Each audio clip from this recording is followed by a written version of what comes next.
오늘 본문의 말씀을 가지고 오병이어 기적의 교훈이라는 제목으로 함께 말씀 나누도록 하겠습니다. 여러분 설 연휴 잘 보내셨습니까? 예, 오랜만에 가족들 만나고 또 친지들 만나면서 좋은 교제의 시간을 가지셨을 줄로 알고요. 또 사정상 못 만나신 분들도 계실 텐데 이 코로나가 속히 종식될 수 있도록 여러분 기도해 주시면 감사하겠습니다. 정말 힘들고 어려운 상황 가운데 놓여 있습니다. 이 오미크론으로 인해서 확진자들이 계속해서 증가하고 있고요. 지난 화요일에는 처음으로 2만 명을 넘어섰는데 어제는 보니까 3만 6천 명이 넘었습니다. 앞으로 10만, 20만, 30만까지 갈 수 있다라는 이야기들이 계속되고 있지만 또 그것으로 인해서 이제 지배종이 오미크론이 되고 결국 그것이 이 토종병으로 이렇게 그냥 정착되어지는, 그래서 감기나 독감처럼 그렇게 되어질 것이다라는 예측을 전문가들이 하고 있는데요. 그래서 올해 모든 것이 잘 끝나고 종식이 선언이 되면 너무너무 좋겠다라는 생각이 들고 있습니다. 어쨌든 이를 위해서 기도해 주시고 모든 것이 올해 좋은 소식이 들려질 수 있도록 지속적으로 하나님 앞에 간구해 주시길 부탁을 드립니다. 오늘은 지난 시간에 이어서 이 오병이어의 사건을 좀 자세하게 살펴보기를 원하는데요. 지난번 시간에 예수님께서 큰 무리들을 보시면서 이 불쌍히 여기셨다는 말씀을 드렸죠. 정말 목자 없는 양과 같이 그렇게 다니는 것을 보시면서 불쌍히 여기시고 긍휼을 이렇게 베풀어 주셨다라고 말씀을 드렸습니다. 그리고 그들이 모인 것을 보면서 그들을 고쳐주시고 그들에게 열정적으로 가르치셨다라고 말씀했죠. 그런데 그러다 보니까 어느새 날이 저물게 되었습니다. 제자들은 예수님께 사람들이 마을로 내려가서 먹을 것을 먹게 해달라라는 요청을 하게 되는데요. 그러자 주님께서는 그 요청을 들으시고 너희가 먹을 것을 주어라 라고 이렇게 말씀하시게 됩니다. 지난주에 함께 읽었던 본문이지만 37절 말씀에 함께 나누고 싶은 부분이 좀 있어서 37절 말씀을 같이 한번 다시 읽어보도록 하겠습니다. 대답하여 가라사대 너희가 먹을 것을 주라 하시니 여짜오되 우리가 가서 200데나리온의 떡을 사다 먹이리이까. 아멘. 자, 제자들은 합리적인 생각을 했습니다. 인간적인 방법으로 계산을 했다라는 것이죠. 장정들만 5천 명이었고 아이들과 여인까지 합치면 한 2만여 명이 되었을 것이다 라고 이렇게 학자들은 추정합니다. 근데 그런 인원들이 함께 들판에서 무엇인가를 먹을 수 있는 방법은 사실 인간적인 시각으로 볼 때 불가능하다라는 사실이죠. 먹을 것을 구할 수도 없는 상황이었습니다. 그런데 예수님께서는 그런 사실을 알고 계셨음에도 불구하고 뭐라고 말씀하십니까? 너희가 먹을 것을 주라라고 주님께서는 명령하셨다라는 것이죠. 자, 이것은 수치적인 계산으로 하게 되면 오늘 본문에 나온 것처럼 최소한 200데나리온의 이 돈이 들게 된다. 그런 떡을 사 먹여야 된다라고 말씀하죠. 자, 그 당시에 한 데나리온의 이 금액은 성인 노동자가 하루 동안 일해서 받게 되는 하루 일당이라고 말들을 합니다. 그렇게 따졌을 때에 제가 2022년 이 시급을 찾아보니까 9,160원이더라고요. 최소 임금이 9,160원인데 그러면 하루 8시간을 이렇게 노동을 해서 하루 일당을 계산해 보니까 73,280원이에요. 그러니까 하루에 73,280원을 200데나리온이니까 200일을 일했다라고 생각할 때 계산해 보면 1,365만 6천 원이 나옵니다. 그러니까 여러분 1,460여만 원이 되는 이 돈은 결코 작은 돈이 아닌데 이 돈이 제자들에게 없는 것도 사실이지만 그것을 가지고 너희가 먹을 것을 주라라고 말씀하실 때 아마 제자들은 참 난감했을 것이라고 생각하게 됩니다. 만약 돈이 있다고 해도 빈들에서 지금 어떻게 사다 먹일 수 있는 방법이 없고 사실 그 제자들은 이렇게 부자였던 사람들이 아니었습니다. 근데 주님께서는 불가능한 일임에도 불구하고 먹을 것을 주라라고 명령을 하셨다라는 것이죠. 자, 그렇다면 그렇게 말씀하신 예수님의 의도가 있었을 것이다라는 것이죠. 그러면 어떤 의도가 숨겨져 있길래 예수님께서 불가능한 명령을 제자들에게 하셨을까라는 것을 우리가 생각해 볼 필요가 있습니다. 병행구절인 요한복음 6장에 보면 왜 그렇게 하셨는지 이유가 나와 있습니다. 6장 6절을 보면 시험코자 하셨다라고 말씀하고 있어요. 우리 같이 한번 요한복음 6장 6절을 읽어보도록 하겠습니다. 이렇게 말씀하시면 친히 어떻게 하실 것을 아시고 빌립을 시험코자 하심이라. 아멘. 자, 예수님께서 빌립이 계산을 200데나리온이나 들 것입니다 라고 이야기할 때 그 이야기한 것을 보고 빌립을 시험코자 하기 위해서 너희가 먹을 것을 주라라고 말씀하셨다라고 성경은 말씀합니다. 여기서 시험하려고 하셨다라는 것이 무슨 말씀입니까? 바로 제자들을 테스트하시기 위해서 너희가 먹을 것을 주라라고 명령하신 것입니다. 사실 제자들의 형편도 좋지 않았습니다. 왜냐하면 우리가 그렇게 알 수 있는 것은 제자들이 이 안식일에 밀밭을 지나가면서 이 곡식을 떨어서 비벼서 먹었다라는 것을 우리가 보게 되죠. 가난한 자들이 많았다라는 것을 우리가 추측해 볼 수 있습니다. 그런 제자들에게 200데나리온이나 되는 돈을 들여서 양식을 구해서 먹인다라는 것은 사실 말이 안 되는 상황이었던 것입니다. 그러나 예수님께서 그렇게 말씀하신 것은 의도를 가지고 그렇게 말씀하셨다라는 사실이에요.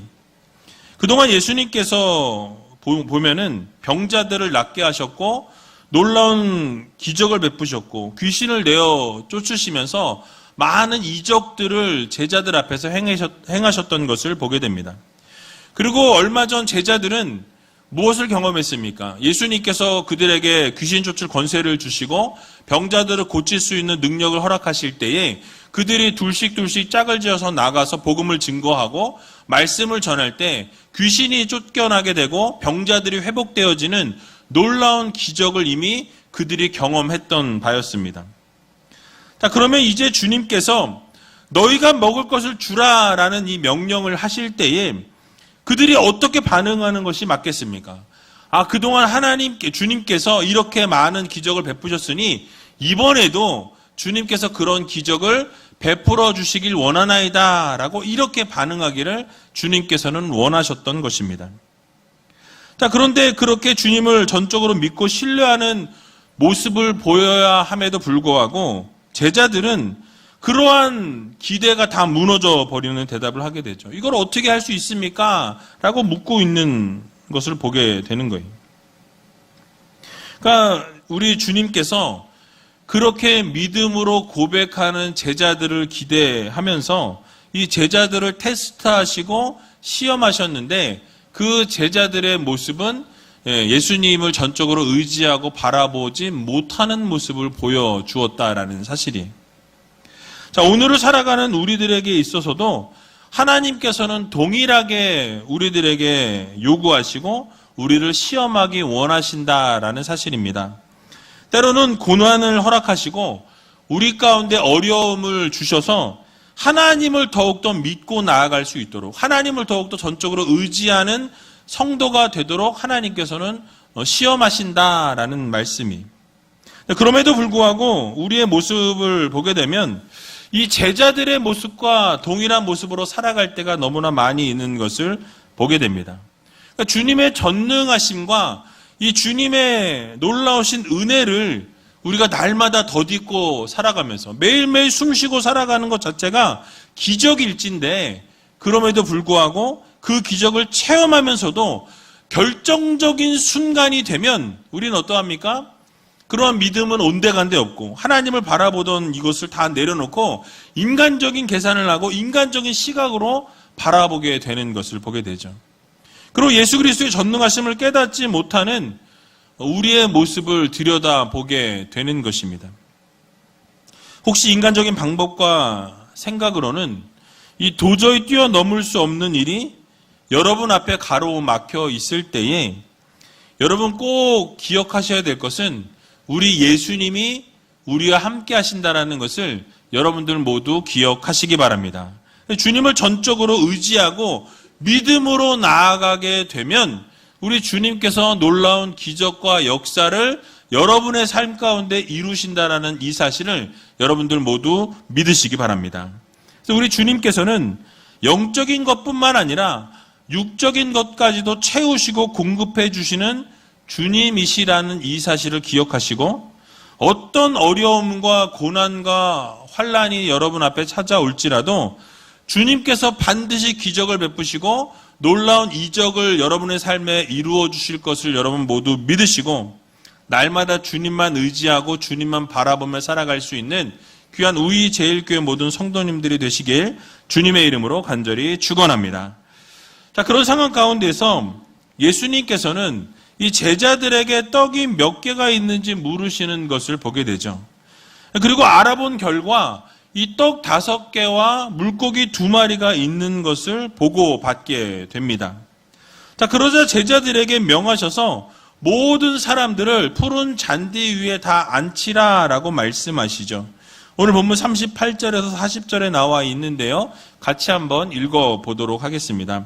이르시되 너희에게 떡 몇 개나 있느냐 가서 보라 하시니 알아보고 가로되 떡 5개와 물고기 2마리가 있더이다 하거늘 제자들을 명하사 그 모든 사람으로 때를 지어 푸른 잔디 위에 앉게 하시니 때로 혹 100씩 혹 50씩 앉은지라. 아멘. 자, 이 본문에서는 제자들이 떡 5개와 물고기 2마리가 있었던 것처럼 보여집니다. 근데 사실은 이것이 제자들이 가지고 온 것이 아니다라는 거예요. 헌신한 손길이 있었다라는 것을 우리가 알 수 있습니다. 바로 병행 구절인 요한복음 6장 9절에 나와 있는데요. 같이 한번 읽어보도록 하겠습니다. 여기 한 아이가 있어 보리떡 5개와 물고기 2마리를 가졌나이다. 그러나 그것이 이 많은 사람에게 얼마나 되겠삼나이까. 아멘.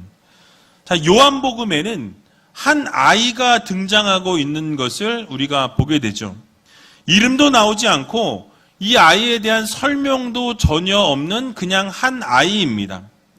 아마도 예수님께서 기적을 베푸시는 것을 보면서 단순히 그저 따라다녔던 아이였는지 정말 예수님의 가르침이 너무나 뛰어나고 이적을 행하시는 것이 너무나 놀라워서 그 예수님께서 가르치시는 곳마다 정말 이 도시락을 싸들고 따라다니는 아이였는지 성경이 말씀하지 않고 있기 때문에 우리는 정확히 알 수 없습니다.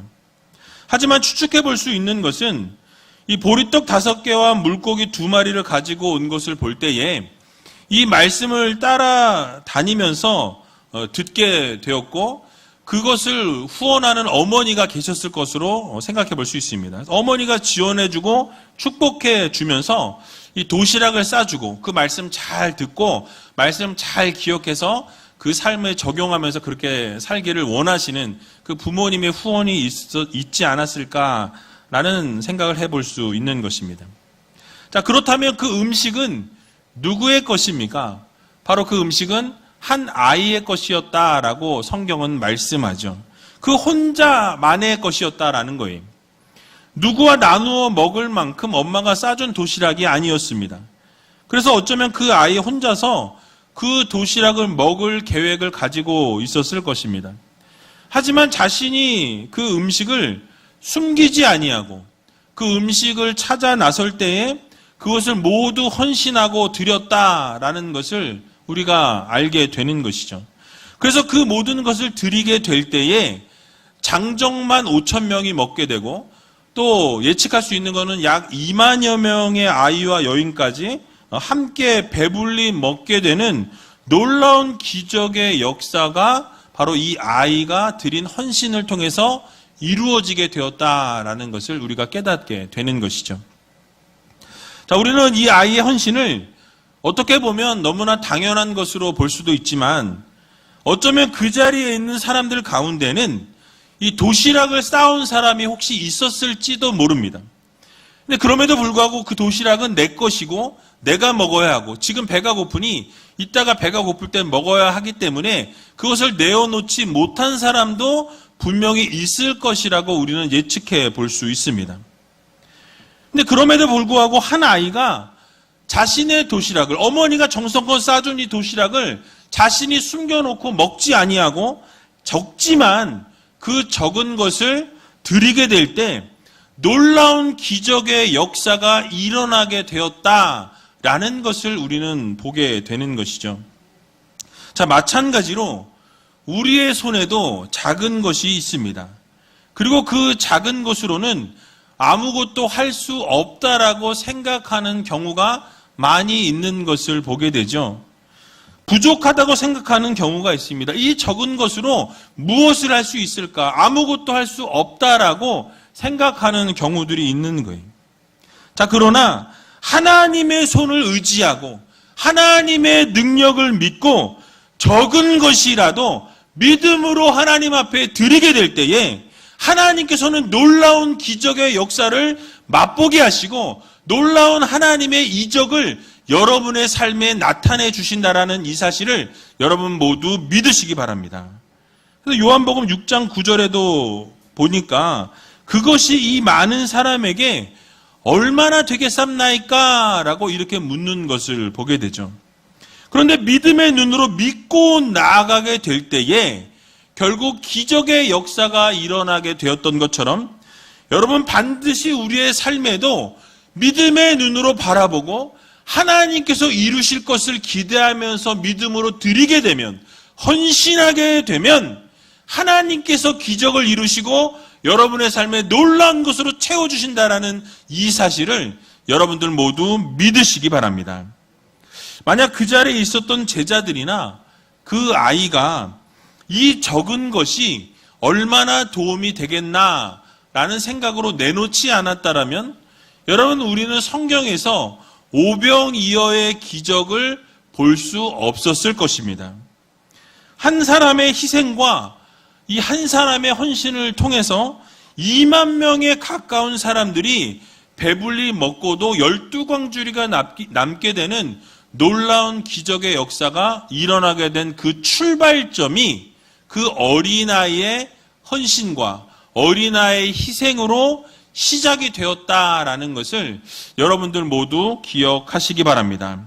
그래서 이 한 사람의 헌신과 희생이 있었기 때문에 놀라운 역사와 기적이 일어나게 되었던 것처럼 여러분, 우리의 삶에도 한 사람의 헌신이 아무것도 아닌 것 같고 한 사람의 희생이 너무나 적은 것 같으나 그 한 사람의 희생과 헌신을 통해서 하나님께서는 놀라운 기적과 역사를 이루어 주신다라는 이 사실을 여러분 모두 믿으시고 이번 한 주간 하나님 앞에 희생하고 헌신하고 작은 것이라도 드림을 통해서 하나님께서 채우시는 놀라운 기적의 역사를 경험하시고 이 오병이어의 기적을 체험하면서 나아갈 수 있는 귀한 우이제일교회 모든 성도님들이 다 되시길 주님의 이름으로 간절히 축원드립니다.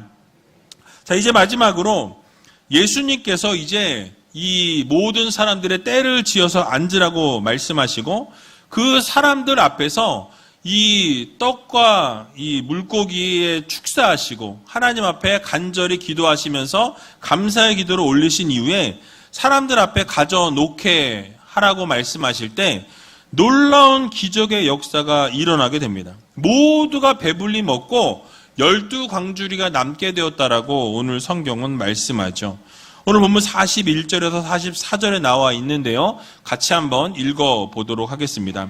예수께서 떡 5개와 물고기 2마리를 가지사 하늘을 우러러 축사하시고 떡을 떼어 제자들에게 주어 사람들 앞에 놓게 하시고 또 물고기 2마리도 모든 사람에게 나누어 주심에 다 배불리 먹고 남은 떡 조각과 물고기를 12바구니에 차게 거두었으며 떡을 먹은 남자가 5,000명이었더라. 아멘. 자, 오병이어의 기적이 어떻게 이루어졌는지를 소개하고 있습니다. 분명히 처음에 가져온 것은 보리떡 5개와 물고기 2마리 뿐이었습니다. 하지만 예수님께서 하늘을 우러러 하나님 앞에 감사기도 하시고 축사를 하신 이후에 그것을 떼어서 많은 사람들에게 전해주라 말씀하실 때 그곳에서부터 놀라운 기적이, 놀라운 이적의 역사가 일어나기 시작했다라는 사실이에요. 여러분, 이것은 인간적인 계산으로는 절대로 이루어질 수 없는 기적이었습니다. 우리의 이성과 우리의 합리와 어떤 과학적인 것으로 증명하려고 하면은 절대로 이해할 수 없는 놀라운 기적이 일어나게 되었다라는 사실이. 여러분, 그렇습니다. 예수님의 손을 거치게 되면 이 연약하고 빈약했던 모든 것들이 풍성해지고 놀라운 것으로 채워지는 것을 여러분 모두 믿으시기 바랍니다. 세상의 원리는 나누어 주면 없어지게 됩니다. 내 것을 주면 내 것이 없어지는 것이 세상의 원리예요. 그래서 사람들이 어떻습니까? 자기의 것을 다른 사람에게 나눠주지 않으려고 하는 것을 보게 되죠. 오직 자기 자신만을 위해서 쓰려고 하고 자기 자신만을 위해서 모으려고 하는 것이 세상의 원리입니다. 자, 그러나 하나님 나라의 원리는 이 세상 나라의 원리와 다르다라는 것이, 나누면 나눌수록 풍성해지고 베풀면 베풀수록 더 채워지는 놀라운 역사가 있다라는 사실을 여러분들 모두 믿으시기 바랍니다. 이것이 하나님의 방법이요, 하나님께서 나타내시는 기적이라는 사실이에요. 즉 세상의 원리와는 반대되는 하나님 나라의 원리가 따로 있다라는 것을 우리들에게 가르쳐 주고 계신 것입니다. 여러분, 하나님 나라에서는 자신을 높이는 자가 결국 낮아지게 되고 자신을 낮추는 자는 하나님이 높이시는 것을 우리는 보게 됩니다. 먼저 된 자가 나중이 되어지고 나중되었던 자가 먼저 되는 것이 하나님 나라라고 말씀하고 있는 것이죠. 결국 하나님께서는 나누게 되고 베풀게 되면 풍성하게 채워주신다라는 것이 바로 하나님 나라의 원리라는 사실을 여러분들 모두 기억하시기 바랍니다. 그래서 누가복음 6장 38절에 보면 이렇게 우리들에게 명령하시는 것을 보게 되죠. 같이 한번 읽어보도록 하겠습니다. 주라, 그리하면 너희에게 줄 것이니 곧 후히 되어 누르고 흔들어 넘치도록 하여 너희에게 안겨주리라. 너희 헤아리는 그 헤아림으로 너희도 헤아림을 도로 받을 것이니라. 아멘. 자, 무엇을 강조하고 있습니까? 세상의 원리는 내 것을 챙기고 내 것을 쌓아두는 것이라고 생각하지만 이 하나님 나라의 원리는 다르다라는 거예요. 주라라고 말씀합니다. 주는 것이 선행이 되어질 때에 하나님께서 후히 되어 누르고 차고 흔들어 넘치도록 채우시겠다라는 것이 하나님의 약속의 말씀이라는 것을 여러분들 모두 믿으시기 바랍니다. 그러니까 인간적인 생각으로는 절대로 베풀고 나누면 채워지지 않을 것 같으나 하나님 나라의 방법은 나누고 베풀게 되면 하나님께서 부어주시고 흔들어 차고 넘치도록 채우시는 하나님의 기적이 일어나게 된다라고 우리들에게 분명하게 말씀하고 있는 것입니다. 그렇습니다. 우리 하나님께서는 세상의 원리와는 다른 하나님 나라의 원리를 가지고 이 세상을 움직여 가신다라는 사실이, 그러니까 세상의 이성적인 사고와 합리적인 생각으로는 이것을 이해할 수가 없습니다. 그러나 그것을 뛰어넘어 계신 분이 바로 우리 하나님 아버지시다라는 사실이죠. 그러므로 오병이어의 기적을 여러분의 삶에서 경험하고 싶으신 분들은 예수님의 능력을 전적으로 의지하며 살아가는 믿음의 성도님들이 다 되시기 바랍니다. 그러니까 예수님을 전적으로 의지하고 예수 그리스도를 전적으로 바라보면서 그 주님께 모든 것을 우리가 내어 맡기게 되면, 주님을 전적으로 믿고 따르게 되면 하나님께서 놀라운 기적과 역사를 여러분의 삶에 이루시겠다라는 약속의 말씀을 주셨습니다. 그러니까 생각지 못한 방법으로 채우신다라는 거예요. 기적을 나타내신다라는 것입니다. 자, 그러므로 이번 한 주간 여러분 살아가실 때에 하나님 나라의 원리를 이 마음 깊이 새기시고 오히려 나누어주고 베풀고 우리가 헌신하고 희생하게 될 때에 결국 하나님께서 놀랍게 채워주시고 하나님께서 놀라운 기적의 역사를 이루어 주신다라는 이 사실을 믿으시고 세상의 흐름대로 살아가는 우리가 아니라 바로 세상의 흐름을 역행하면서 하나님 나라의 원리를 따르면서 함께 헌신하고 나누고 베풀 수 있는, 그래서 오병이어의 기적을 체험할 수 있는 귀한 우이제일교회 모든 성도님들이 다 되시길 주님의 이름으로 간절히 축원드립니다.